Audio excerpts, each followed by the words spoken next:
Okay, hello everybody. My name is Amanda Dounis and I'm from the Positive Thinking Clinic.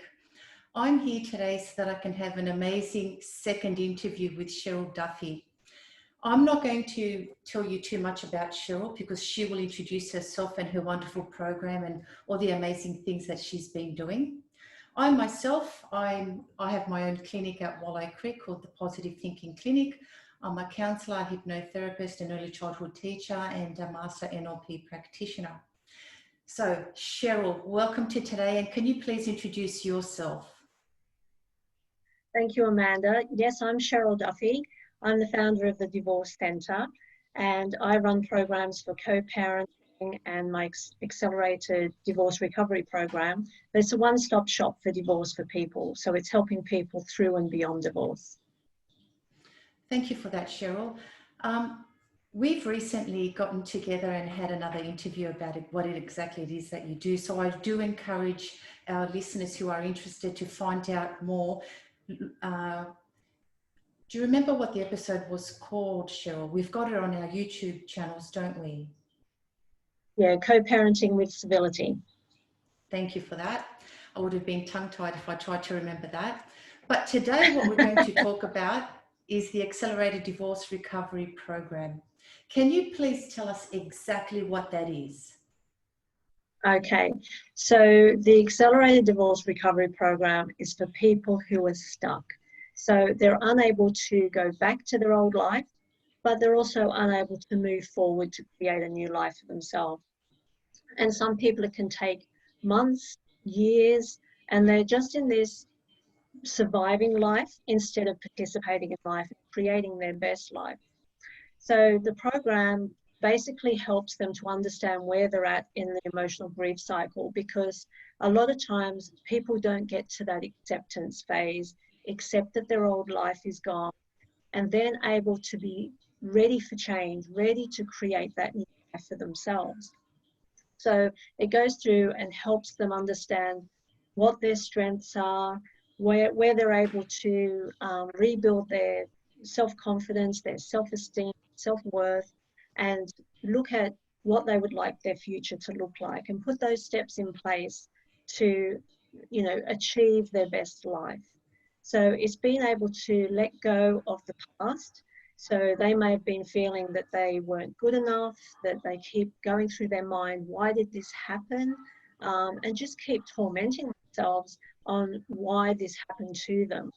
So it's about getting past that and being able to create a new life, basically.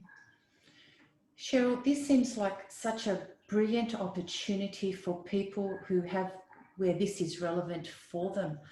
How did you come to realize that a program like this was so desperately needed? Because I too do agree that it's so desperately needed, and it's so amazing that people have this opportunity that they can reach out, because that's what they can do, reach out to this program. How did you come to realize how important this was? I've just come across so many different people who are stuck, and it could be any grief that they've experienced in life. It could be a loss of a loved one. It could be the loss of their marriage. It's just any type of grief that they just get caught up in and stuck. And I myself was stuck for 8 years after my divorce. I know it's crazy, 8 years of my life that I wasted.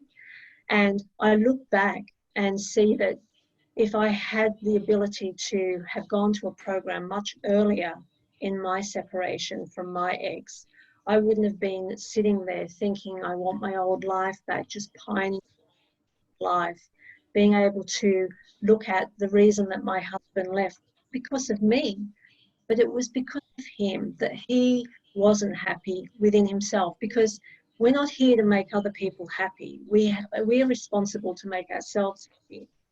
So it's important for people to understand that people don't leave because of you. It's generally because they aren't happy in themselves and they go looking for that validation external to move on. And it's basically them being able to understand that, having that trust to be able to move on with their life and feel that they're worthy of having a new life. Because sometimes they just feel they weren't good enough, so therefore, no one else is going to want them in life.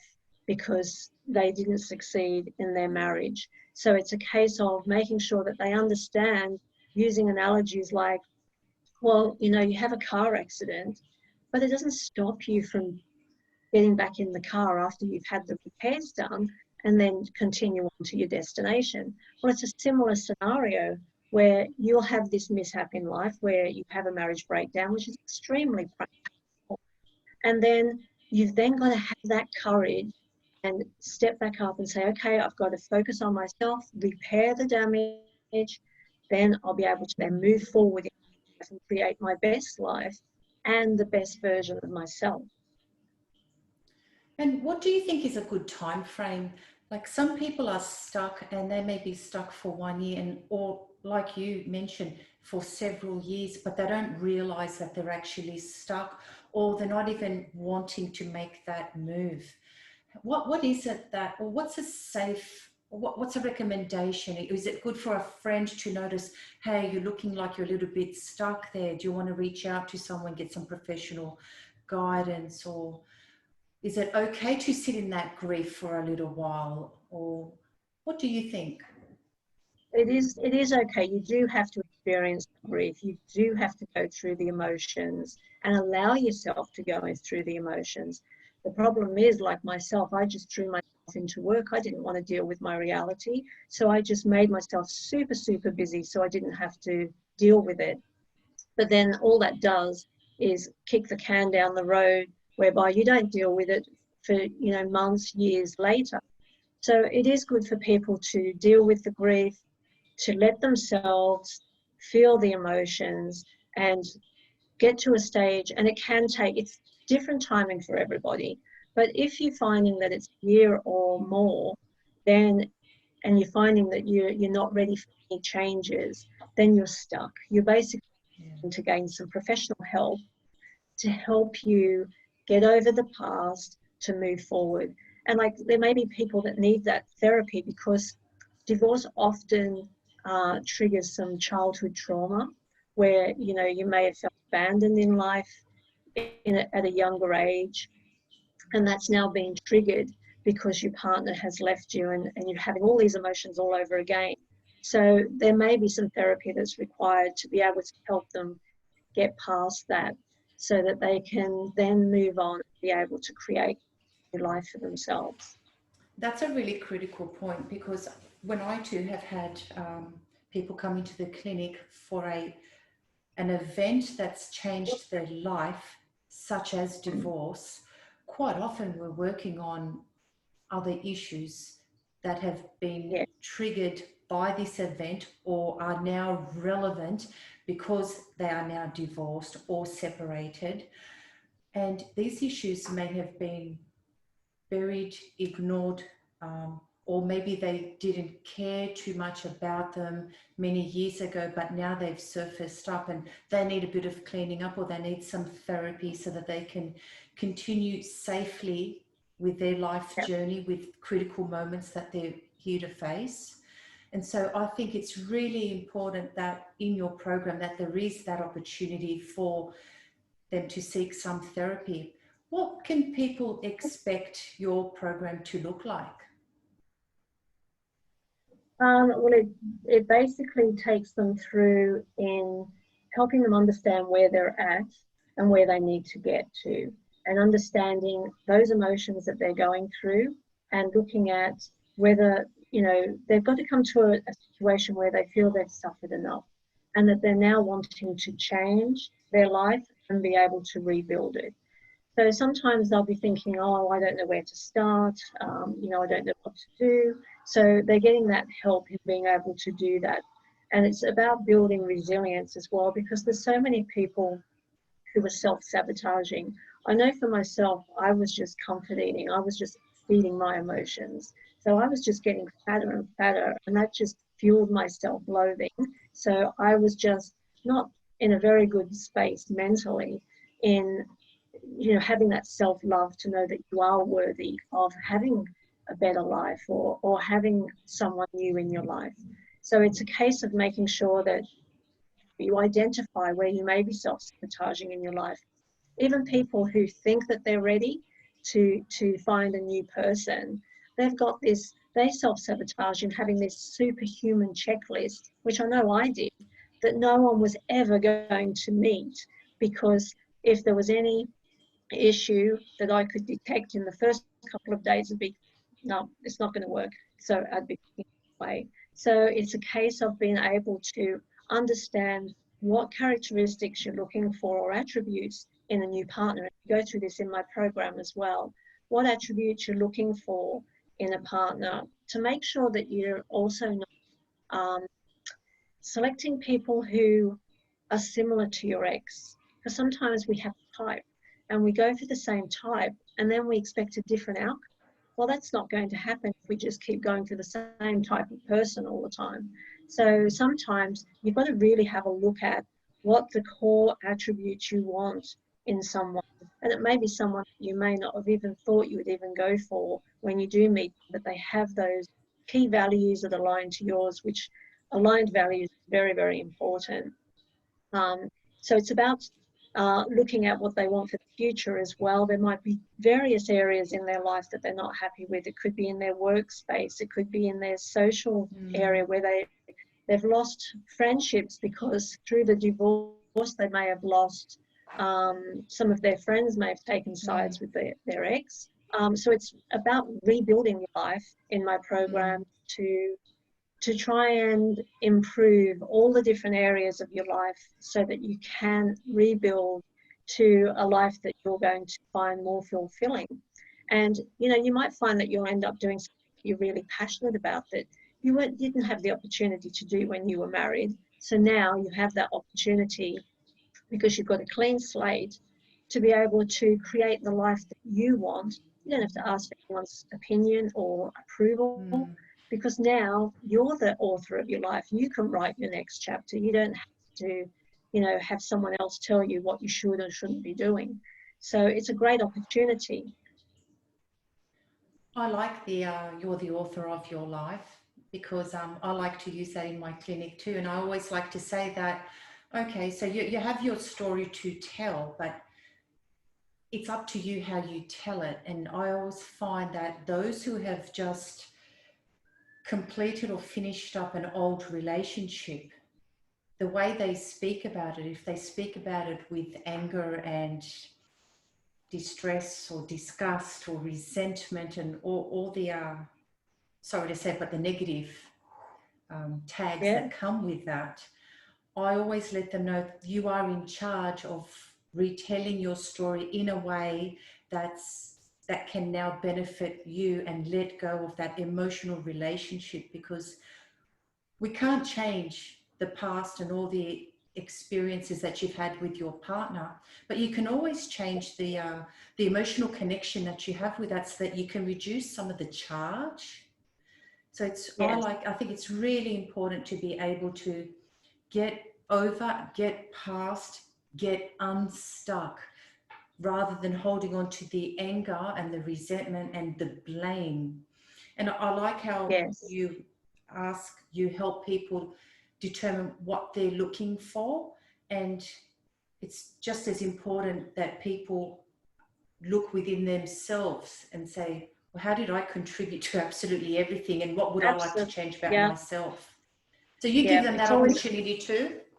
Yeah, I run the story of divorce, and you can basically be the victim of it and be that resentful, bitter person blaming the other person for everything that's happened, which then has that negative mindset that you carry throughout life and looking at everything from a negative lens. Whereas if you look at what did you learn from your divorce, what did you learn from you know, the conflict, the communication styles, because I talk about the different communication styles that you have, in being able to help you understand what went wrong, to be able to help avoid having the same thing happen again. But I also go through an exercise where it's writing a letter, a goodbye letter to the ex, and sort of it's getting closure, basically, writing this letter to be able to then burn it after, to say, okay,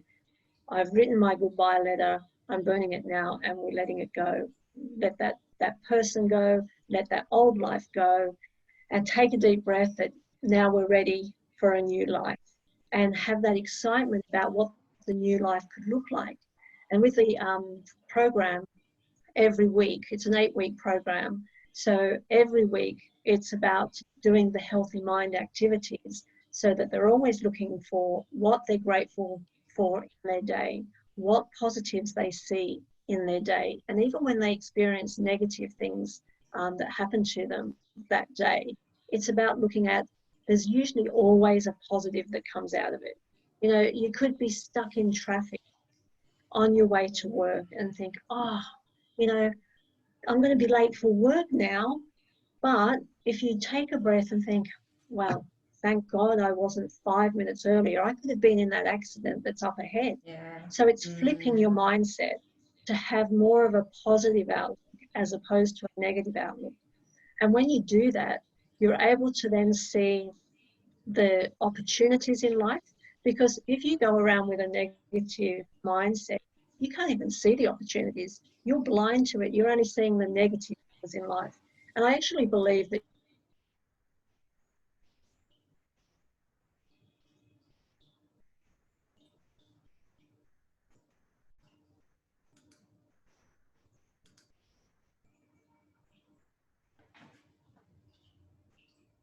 in life, you sort of lift yourself up to be able to look for the opportunities in life, and that will take you forwards in creating your best life. That's right. I work with positive living skills. I'm not sure if you've heard of them. They're part of our childcare centres. We've purchased a license under the positive living skills, and they give so many opportunities for our families, our programming, and our kids. And because you just mentioned looking for opportunities, it reminded me of exactly what they say, or very similar. They call it looking for daily highlights. Right. And it's pretty much similar. Where's a highlight? Like, we take advantage of, even nothing can be an opportunity or a highlight, because there's nothing negative in that. Or even if something, what we interpret as slightly negative, really we can always push through and say, well, what did I learn from that? Where is a highlight from that, or a positive, or what's the good out of that? Yes, exactly. I always believe that with absolutely everything, that you can use your words to find a positive. And the brain, the unconscious mind, really likes to listen to that kind of language and to speak that kind of language. So I feel that's a really good habit to retrain ourselves, because quite often through an ugly divorce or an ugly relationship breakdown, some people rehearse and practice negativity and bad language, and their perception and perspective of things is never towards an opportunity or a highlight. It's quite negative. It can be a cognitive distortion, as we say, a twisted way of thinking, and thinking that, oh, these things always happen to me, or they have a negative frame of thinking. Whereas really snap out of that and move past it and speak differently, so that our language can influence our mind, therefore our feelings, our behavior. And it can be a nice new cycle of wellness. Yeah. It's also looking at, you know, when I do the story of divorce, you've got two ways of looking at things. You can either be the victim and your ex is the persecutor and you're looking for a rescuer, someone to come and rescue you. Or you can be empowered and you can be, you know, the victim, and your ex can be your challenger, but then the person you have helping you is like a coach who is helping you and supporting you through it. So it depends on how you look at the story of your divorce and what role you want to play in it. So you don't want to be the victim, because that's when it's all very overwhelming and, oh, life is so horrible. But if you're going to be someone who's going to be the victor and you're going to take your power back, and I'm going to get through this and I'm going to make a great life for myself and push through those hard times with the support you need. You don't have to do it on your own. So that's the key, really, isn't it?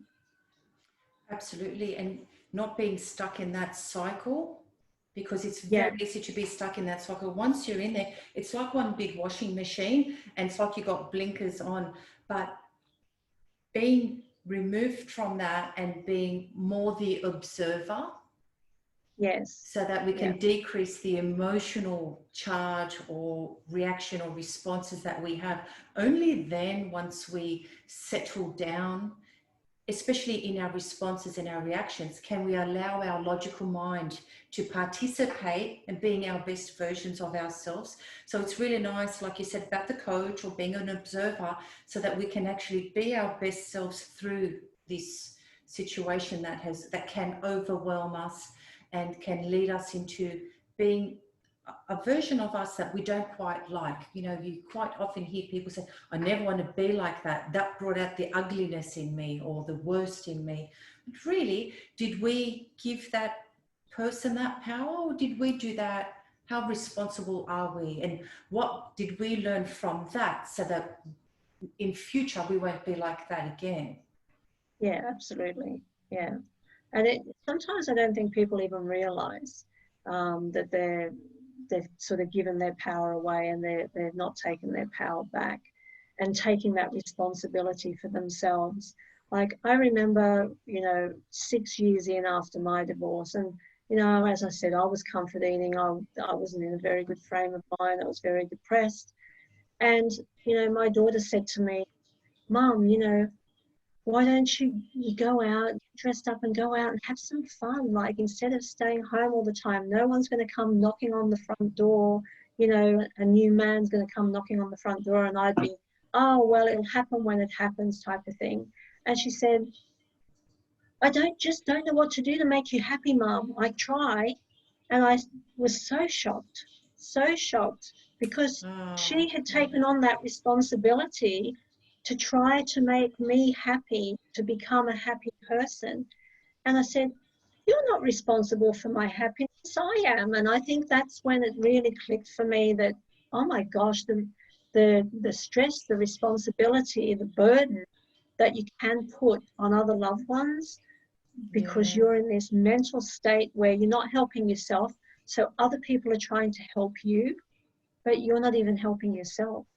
So it puts a lot of pressure on them. So when you realize that that happens, that can really jolt you into thinking, I've really got to get my act together. And that's when I decided, that's it, I'm going to change. I went on a health regime. I sold up the family home because I was shackled to my old memories there. That was a big Yeah. mistake, staying in the family home. And I was even working at the same company as where my ex was, which, I was still living my old life, just without my ex in it, so to speak, as a partner. Mm. So I'm a big believer in a fresh start. So when you're going through the midst of major change, do the whole hog, like move location if you want to, move to somewhere where you've always wanted to live, or just have a fresh start, because it can actually be quite cleansing. If you're Mm. shackled with all of your old furniture that, you know, you're used to share with your ex, the family, it was the family home, you're sort of caught up in that time warp almost. You're in this sort of time zone of not able to step out and create a new life.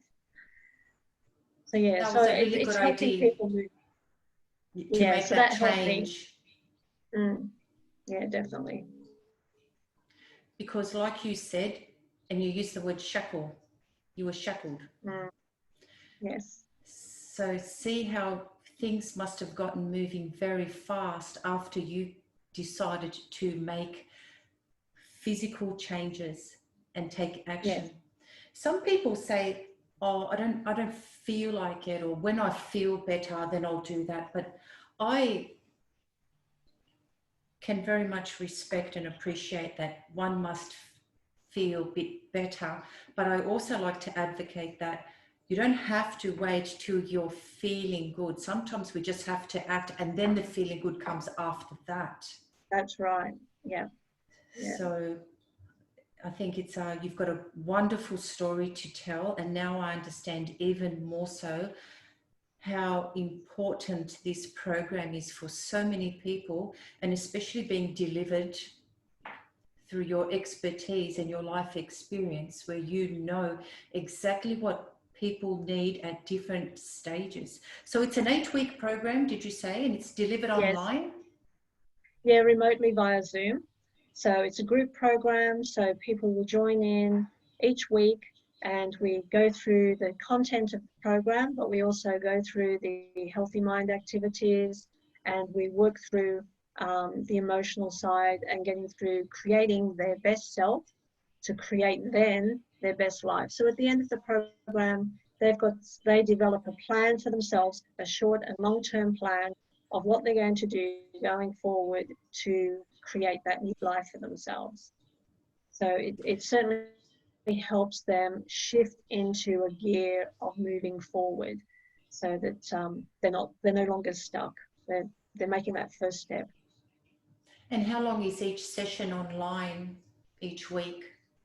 It's 1 hour, so it's just an hour each week, so that we all get together and we go through and basically understand where they are in this emotional, what's stopping them from moving forward. So they need to sit back and really understand, well, what's stopping me moving forward? Is it because I don't feel good enough? Like I do the 5 whys technique in understanding why are you where you're at?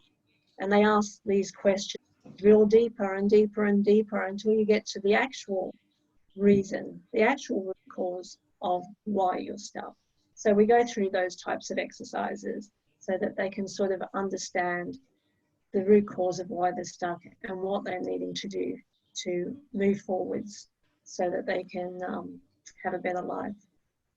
And have you ever had a situation where both partners are in the same group participating so that they can be part of the divorce recovery program, or is that not advisable? No, I find that it's actually not the person that's done the leaving that actually is stuck.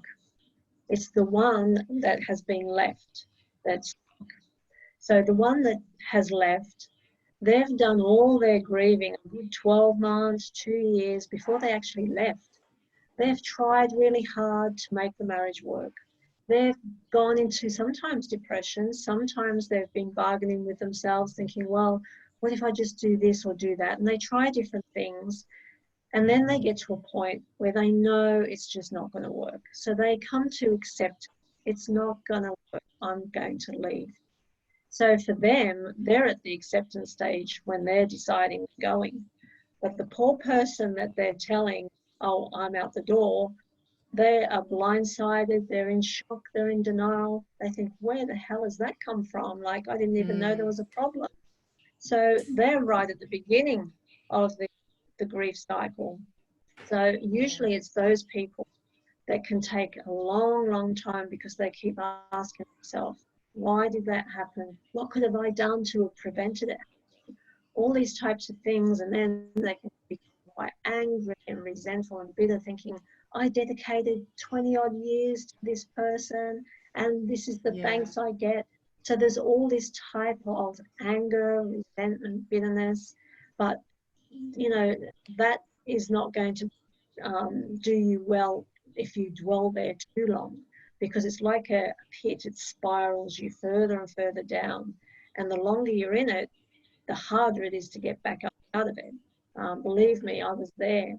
So it's a case Mm. of making sure, yes, you're going to have some anger when you're going through divorce, but don't sit with that anger for months and years and Yeah. really feel resentful and bitter towards your ex. You've got to be able to think, okay, well, don't I deserve to be with someone that thinks I'm the best thing that's happened to them? Maybe they've done me a favor. So you've got to change your mindset to think you deserve better. Like if someone doesn't want you anymore, why do you crave and pine for them to be in your life? Why would you want to do that and torture yourself? So it's about coming to that acceptance and conclusion that it's your old life's gone. You have to accept it, and now use that energy that you were using on negativity, on that resentment, on that you know, focusing on what your ex is doing in their life, and they're really happy, and how could they be so happy when they've ruined my life? You use that energy to create your future, create a new life, be your best. That keyword acceptance, that's one of my favorite words that I use here in my clinic too, because if you're not accepting what's going on and what you cannot change, you're actually resisting it, and that's just causing nothing but internal turmoil. And so it's really nice that that acceptance is really in the program, because that helps you get unstuck, that acceptance. Definitely. You know, because it's called the Accelerated Divorce Recovery Program, it's also, is it also suitable for those who have been in long-term de facto relationships who then decide to, or who have parted and one partner is stuck and they're treating it like it's been a marriage? Oh, absolutely. Yeah, it is like a marriage. It's just that piece of paper is the difference. So in a de facto relationship, you still have an emotional connection, that emotional grief when, you know, your ex is going to leave, and you go through exactly the same emotional grief cycle and feel all of those same feelings. So most definitely they can be attend the course and be able to get unstuck, because you think, you envisage that how your life was going to look, how the future was going to be with this person, and you may have had plans of what you're going to do in the future, what your retirement was going to look like. All of that's just vanished, and you're left with this, you're basically in a fog, not thinking of, well, what's going to happen now? And that's where people get stuck, because they can't even envisage a new life yet, because they haven't got to that acceptance stage of their old life being gone. And once they can do that, that fog starts to lift, and then they can start to, when they're doing that positive mindset activities, they can start to then see the possibilities of a future, a happy future.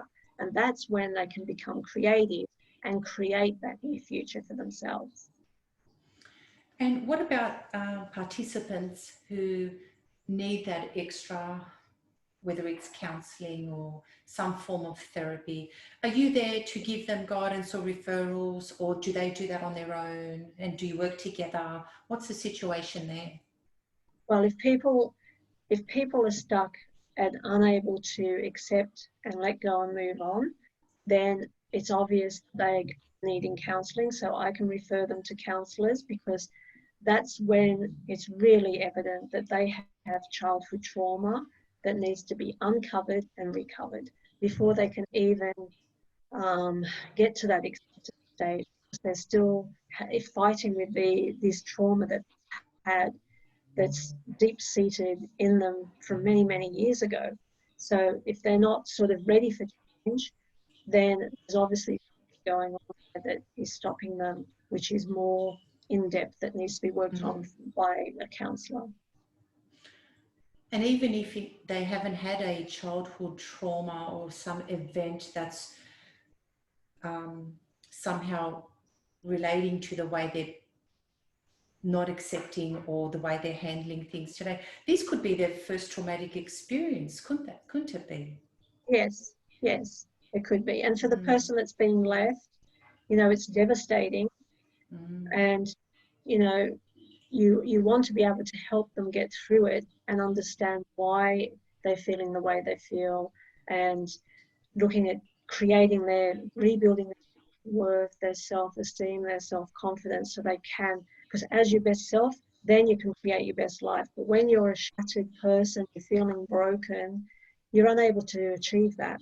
So it's about helping them become their best self to do that. But if they're unable to, they just can't make any changes once they've had this program, they really do need to have some counselling to help them uncover what's really holding them back.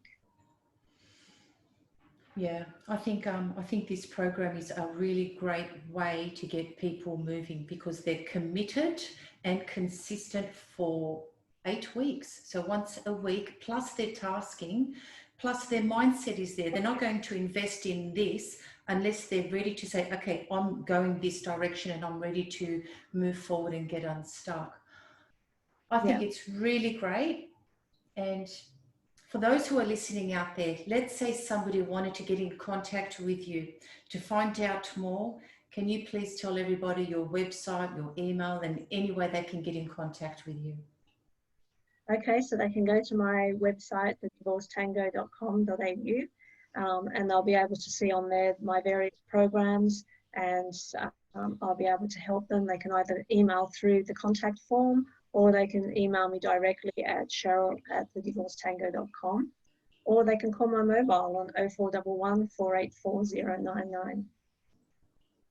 Fantastic. At least we know we have all these different options of contacting you. For anyone that's interested, please contact Cheryl. Is there anything else that you want anybody to know about the Accelerated Divorce Recovery Program?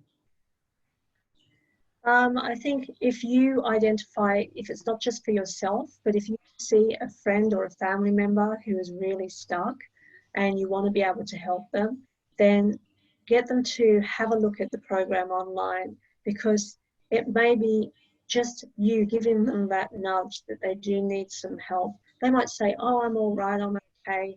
But if you see that they're not able to let go of the past and move on and create a happy life, not just survive life and be very robotic, but to be able to create a nice, fulfilling, happy life for themselves, then direct them towards the Divorce Tango and we can help them there.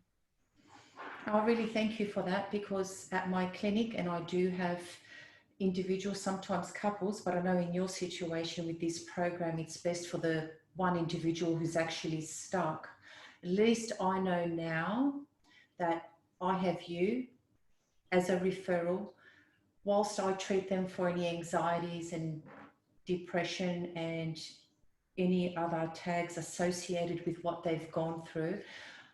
Those looking for a program so they can get unstuck and be guided and supported into a positive direction in their life, I know I can refer them over to you. Also, because I'm involved with my early learning centres, and there's thousands of parents that I come across, and not everybody unfortunately stays happily married, and there will always be times where I have parents come to me not for their children, but because they're going through grief, because their relationship has broken down. It's nice to know that we have a service for them that they can trust and that they can see light at the end of the tunnel. So I'm really grateful for having this interview with you, Cheryl. And I hope Thank that you all so our much for having listeners, me. thank you too. I hope all our listeners enjoyed and got as much clear information as possible as to what your program offers them. So thank you very much. And I guess I'll see you next time, Cheryl. Okay, thanks, Amanda. Bye, everyone. Bye.